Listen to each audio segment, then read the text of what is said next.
parler de la genèse du projet, comment est né le projet. Je crois que c'est un projet commun au départ entre vous deux. Alors oui, c'est ce que je disais tout à l'heure. Il y a 4 ans de ça, on écrivait des jingle pubs pour une chaîne de télé. Le thème c'était le sport et Thomas est arrivé avec un documentaire de 1964 sur les Jeux Olympiques de Tokyo où il y avait une longue séquence de tir sportif à 300 mètres. C'est le seul sport où il ne faut pas bouger. Voilà. De tous les sports, voilà, le tir à 300 mètres, c'est le seul où il ne faut pas bouger. Mais ce que nous montre le film, et c'était ça l'idée, c'est qu'il ne suffit pas d'avoir un fusil pour être un tueur. Et voilà, c'était un peu ça l'idée. Voilà.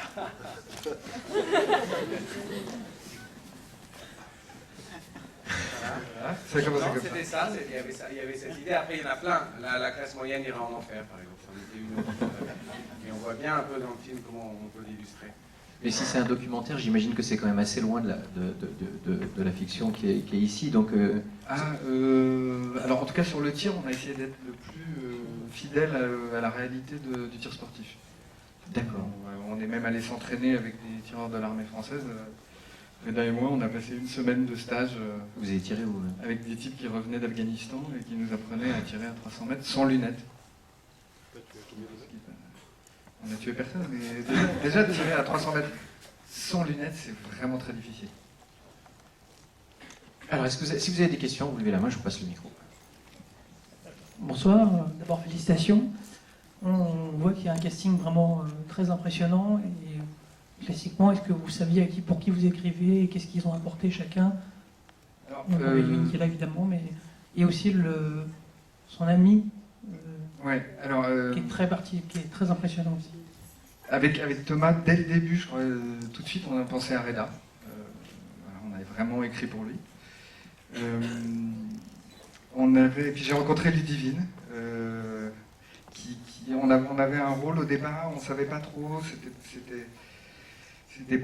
on n'était pas encore hyper contents, et Ludivine est arrivée, et elle nous a vraiment aidés, elle a participé. Oui, en fait, moi, je me suis retrouvée à une séance de travail avec... pardon, j'ai la voix un peu cassée. Je me suis retrouvée à une séance de travail avec Fred, avec Thomas, avec Reda, avec les producteurs, les directeurs de casting, et je me suis rendu compte que j'étais la seule femme au milieu. Et que ça manquait de... Comment dire, que la force des femmes était assez peu représentée dans le projet. Donc je me suis un peu battue pour... Ça va revenir. Ah d'accord. Ok. Je me suis un peu battue pour que Delphine ait cet héroïsme du quotidien et soit un pilier, un rempart, un phare pour le personnage de Vincent. Ça nous a aidé à ça, et c'est ce qu'on voulait. On voulait en fait que le personnage de Vincent, comme ça, se perde dans une espèce de chose où il va de survirilité, et puis qu'à la fin, en fait, il soit sauvé par sa femme, par Delphine. C'était l'idée de base, et vraiment, Ludivine nous a bien aidé à remonter ça. Voilà. Génial. Bonsoir. Compliments à toute l'équipe qui a fait ce beau film. C'est du bon cinéma.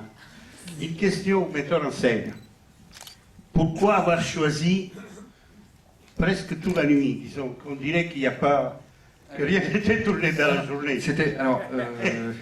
c'est tout, hein? Non, c'est vrai que c'est un vrai choix. Parce qu'avec le directeur photo, avec Vince Vickert, on savait que ça se passait en hiver. Et on s'est dit que ça nous manquait au cinéma. En hiver, le matin, il fait encore nuit. Et quand on rentre à la maison, il fait nuit. Et voilà. Et on voulait ce réalisme-là. Que le matin, quand on se lève, il n'y a rien. Voilà. Et donc c'est vrai que ça fait un film assez nocturne, mais c'est la réalité de l'hiver en France. C'était pour du réalisme. Vous avez dit au début que c'est un film noir, c'est vrai? C'est un film noir. Exactement. Mais le scénario est...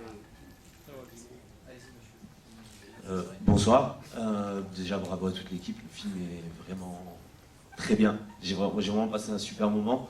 Il y a une justesse incroyable au niveau du jeu, donc je pense qu'au niveau de la direction d'acteur, puis de toute façon les comédiens sont très très bons.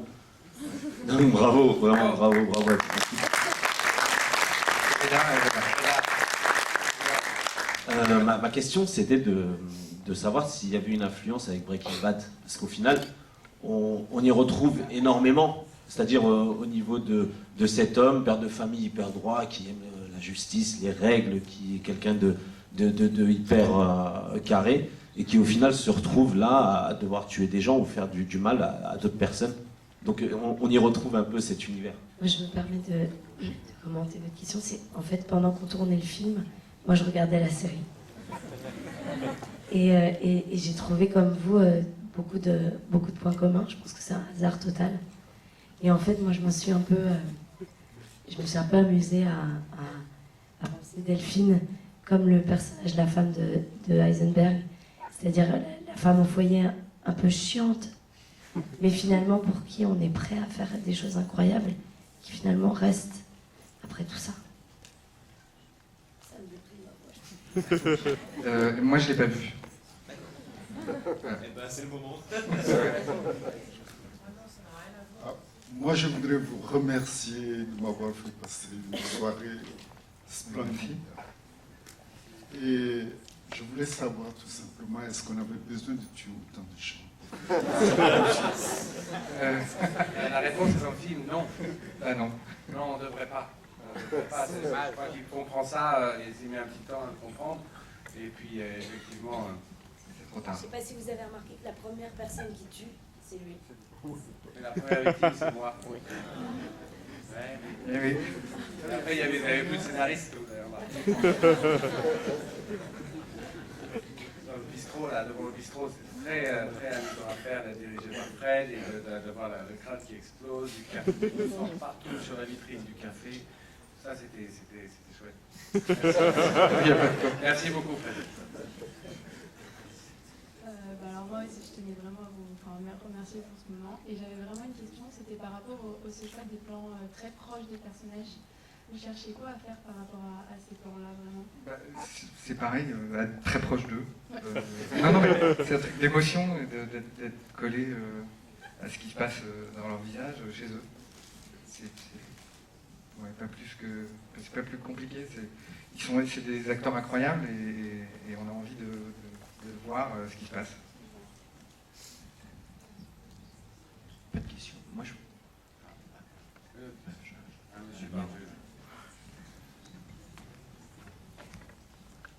Bonne, hein. Donc c'est plutôt au niveau du scénario, Thomas Vitquin. Est-ce qu'il y a eu des films en particulier qui ont été vos inspirations au moment de l'écriture? D'autres films noirs peut-être? Moi ça m'a fait beaucoup penser au cinéma américain, même que c'est peut-être bête de dire ça de ma part, parce qu'il y a de plus en plus de films français qui concurrencent les meilleurs films noirs américains qu'on a pu voir. C'en est un. Et voilà, quelles ont été vos inspirations? Non, curieusement, pas tant que ça. On voulait faire un film qui soit très français. Alors effectivement, il y a cette idée de c'est un film noir et tout ça, mais on voulait qu'il soit très en prise avec la réalité. Alors maintenant, si on voit les films américains, ils sont plus trop en prise avec la réalité. C'est pour ça qu'on a un territoire chez nous, on a de l'espace pour faire ça, parce que justement, dans les années 70 jusqu'aux années 2000, les cinémas américains faisaient ça beaucoup, et puis ils ne le font plus trop. Et non, on était assez inspiré. Je ne sais pas si on a été inspiré par des trucs en particulier, mais je dois dire que les bouquins de Manchette ou des choses comme ça, des polars français, même le titre, La Résistance de l'air, un truc comme ça, voilà, un peu des polars des années 80, comme ça, écrits par des gauchistes. C'était un peu l'idée qu'on avait de faire un film noir, mais qui parlerait, qui aurait une vraie résonance juste sur ça, sur qu'est-ce que c'est d'être un couple, qu'est-ce que c'est d'être très endetté, qu'est-ce que c'est de tout faire par les règles, c'est ce que fait le fils. Et en fait, c'est ce que fait Vincent là. Et puis son père, lui, il l'a pas fait. Et puis quand il va se mettre à être comme son père, en fait, peut-être qu'il n'a pas les épaules pour le faire. Et donc voilà, il y avait une idée comme ça de parler d'un couple, et puis au-delà de parler un peu d'une classe moyenne qui a du mal à s'en sortir. Est-ce que ça vaut le coup? Comment est-ce qu'on peut faire? Et en fait, voilà, il y a un couple qui est au bord de se séparer, et puis à la fin, après tout ça, qui se retrouve. C'était un peu ça, voilà, où les rôles sont un peu échangés. Mais non, c'était une inspiration très française, je crois, pour le coup. Et après, dès qu'on a des tueurs à gages, des trucs Comme ça, on pense tout de suite aux États-Unis. Mais on avait envie de faire un film qui soit très, très français, très aujourd'hui. Pas d'écrire ce film, mais après c'est Fred qui l'a fait. En parlant d'influence, c'est moi, et de ressemblance, on pense quand même un peu à Jacques Audiard, qui est une personne avec qui vous avez travaillé. Et moi j'ai vu au moins un point commun, c'est que dans l'érotisme chez Jacques Audiard, souvent, soit on parle, soit on fait l'amour, mais c'est rare qu'on fasse les deux. En tout cas, c'est souvent très mêlé dans De battre, il y a cette histoire-là. Et sur Meller également, évidemment. Et là aussi, étrangement. Alors, d'où vient ce point commun?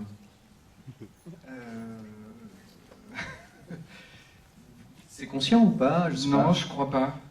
Parce qu'il y a cet antagonisme, il y a ça dans le dialogue à un moment où Ludivine explique qu'elle vit chez un couple qui se parle tout le temps mais qui ne fait pas l'amour. Et il y a ça souvent dans le cinéma de Jacques. Alors, je sais pas, c'est peut-être pas conscient, mais je l'ai vu. Voilà.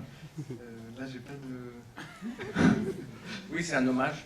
Ouais. Ah oui, c'est sûr. On s'est dit, tiens, dans des films de Jacques, soit les gens font l'amour, soit ils parlent. Et donc, on s'est dit, on allait reprendre ça un peu à notre façon. Et effectivement, il ne parle pas beaucoup avec la belle-sœur. Non. Donc on s'est dit, tiens, ça va... On va faire ça. Non, c'était pas très conscient chez nous.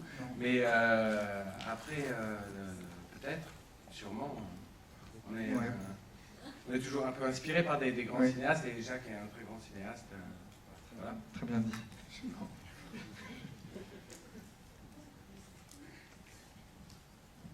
Bonsoir, c'était un super film, mais pourquoi avoir supprimé la relation avec le père qui prend beaucoup d'importance dans la première partie du film et qui disparaît Parce qu'après, quand il est mort, c'était hyper compliqué d'avoir de ramener. Non, mais c'est parce que justement, il faut des fois que les gens meurent pour laisser la place à la génération d'après, que après, justement, le personnage de Vincent, je crois, doit se débrouiller un peu après, avec ça, avec cet héritage. Il fallait que ça soit un héritage. Tant que le père est là, il prend trop de place pour que Vincent puisse s'ouvrir. Et donc voilà, il y a cette concomitance entre le premier meurtre et la mort du père. En fait, voilà. La première idée de ce film, c'était à un moment, je pensais qu'on pouvait écrire des scénarios, je crois, et à partir d'oxymores. Et j'avais cette idée, un tueur à gages est confronté au problème de l'euthanasie. C'était la toute première truc. Voilà, de base. Voilà, et donc on voulait qu'il y ait ça, quelqu'un qui tue pour essayer de sauver, enfin voilà, pour améliorer la condition de son père, pour améliorer la condition de son couple, voilà ce truc-là, et en fait il va aller euthanasier quelqu'un d'autre, et ça va créer des problèmes. Mais on a toujours pensé que le père mourrait pour laisser la place, mourrait à la fin du premier acte, un peu pour laisser la place ensuite à l'histoire et à Vincent pour qu'il se développe, pour qu'il se perde, hein, et puis se retrouve. Bonsoir. Je voulais savoir si est-ce que le fait de se développer, c'est les meurtres, c'est le fait du processus de tuer tout le temps. Est-ce que vous n'entendez pas? Si, le processus de tuer tout le temps. Pourquoi? Oui, je voudrais savoir, est-ce que, parce que quand le père meurt, il laisse la place à Vincent, pour que Vincent se développe. Alors, est-ce que c'est dans le fait de tuer, d'être un tueur en gage, qui fait qu'il se développe en fait? En tout cas, il va dans la même direction que son père. Il essaie de porter on ne sait pas très bien d'où il vient, ce père, ce qu'il a fait, on comprend. Il a joué. Il était un osseur, il a fait la fête. Incroyable, le fils a une vie très rangée comme ça. Le fils accepte ce contrat, c'est un préalable. Et puis le père meurt. Et là, il se retrouve, lui, avec de l'argent, avec des trucs qu'il n'a pas eu. Il est célibataire, il a de l'argent. Et là, c'est comme si, effectivement, il pouvait vivre la vie de son père. Donc il va en boîte de nuit, il a une moto, enfin, je sais pas quoi, il fait le foufou, comme ça. Et comme s'il n'avait aucune responsabilité, vous voyez, il est libre de responsabilité, comme son père l'était. Et puis il est rattrapé. Après, il est rattrapé d'abord par des gens qui disent « C'est super la façon dont tu tues, il va falloir que tu en fasses d'autres. » Vous voyez, et donc il est rattrapé par ça. Alors, on ne peut pas y aller impunément, c'est un peu ça que ça racontait.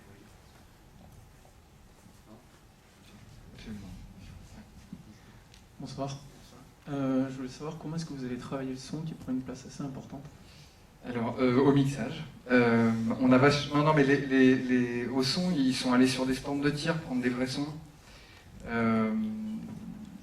Et je leur avais demandé d'y aller au mixeur pour voir, parce qu'il y a... Quand on fait ce sport, on a des bouchons, souvent ils mettent un casque par-dessus, et le son devient quelque chose de purement physique. C'est-à-dire qu'au moment de la détonation, vous êtes traversé par une onde, mais qui est presque plus sonore, qui est vraiment quelque chose que vous ressentez physiquement. Et c'est ce qu'on a essayé de retranscrire. Et puis il y avait le fait que le film est assez dialogué au début, et plus on avance dans le film, moins il y a de dialogue, et plus ça va aller pur en termes de son. C'était une vraie volonté, une vraie réflexion, et d'être dans le point de vue de Vincent tout le temps. Et ce point de vue, ça passait par un truc sonore.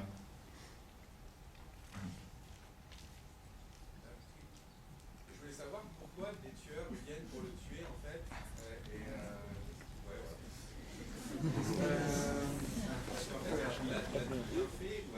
Il a tout bien fait, mais c'était un peu le bordel quand même, et c'était pas prévu comme ça. Alors est-ce que... Parce qu'il s'est tapé la sœur. Ouais.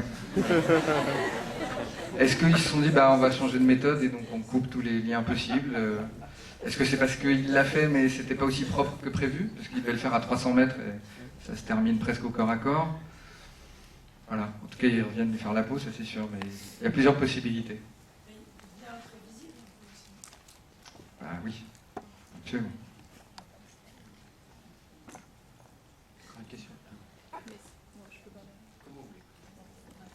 J'ai ma voix. Non, ce qui est assez intéressant, enfin déjà je voulais vous féliciter. C'est vrai que c'est un peu à chaud, donc on est tous en train de se dire c'est bien, c'est super, on a aimé, et puis en même temps il faudrait nous reposer la question dans une heure parce qu'il y aura peut-être d'autres choses qui sortiraient. Voilà. Donc oui, je voulais vous féliciter, mais ce qui est assez intéressant, je trouve, c'est pas forcément une question, c'est ce contraste en fait entre les plans que vous faites très serrés, des grains de peau, de la vue à travers des lunettes de vue, des choses comme ça, où on en apprend beaucoup finalement sur les personnages, le plan final qui finalement est assez long par rapport à tout ce qu'on a vu avant, et là, voilà, on voit ce couple, on voit cette petite fille avec ses regards, bon, et on en apprend énormément, et finalement il y a des choses que vous n'avez pas du tout, je pense, délibérément poussées quand on ne sait pas clairement qui sont les commanditaires, qui est au-dessus. Voilà, on a cette scène à un moment donné des deux hommes dans cette voiture. On sait que ça se passe à un cran beaucoup plus haut, mais on ne sait pas vraiment qui c'est, on ne sait pas vraiment qui sont les victimes. Elles sont annoncées 10 secondes avant ou 40 secondes avant. On ne connaît pas vraiment l'histoire de ce père et de ce fils qui se retrouvent, on a l'impression qu'ils se retrouvent comme s'ils ne s'étaient pas vus depuis assez longtemps. Enfin, en tout cas, il n'y a pas vraiment de relation. Ce couple, on le prend avec une petite fille de, je sais pas, 7-8 ans, mais on parle vaguement d'une vie avant. Mais... Donc c'est vrai c'est assez intéressant, je trouve, ce contraste entre... Pour se projeter directement dans la vie des gens. On voulait quelque chose de très réaliste, donc sans avoir à expliquer tout ce qui s'est passé avant. Après, les commanditaires, il y avait une vraie idée, c'est qu'on ne voulait pas que ce soit le type d'en haut qui fasse... parce que lui, il n'a pas peur. Et que quelqu'un qui a commandité, mais qui n'est pas vraiment le boss, il y a encore quelqu'un au-dessus de lui. Quand un type comme ça a peur, là, ça devient vraiment dangereux. Voilà. Et on ne voulait pas que ce soit le haut de la chaîne alimentaire qui choisisse. Mais un intermédiaire. Parce que l'intermédiaire, quand il a peur, il devient vraiment dangereux.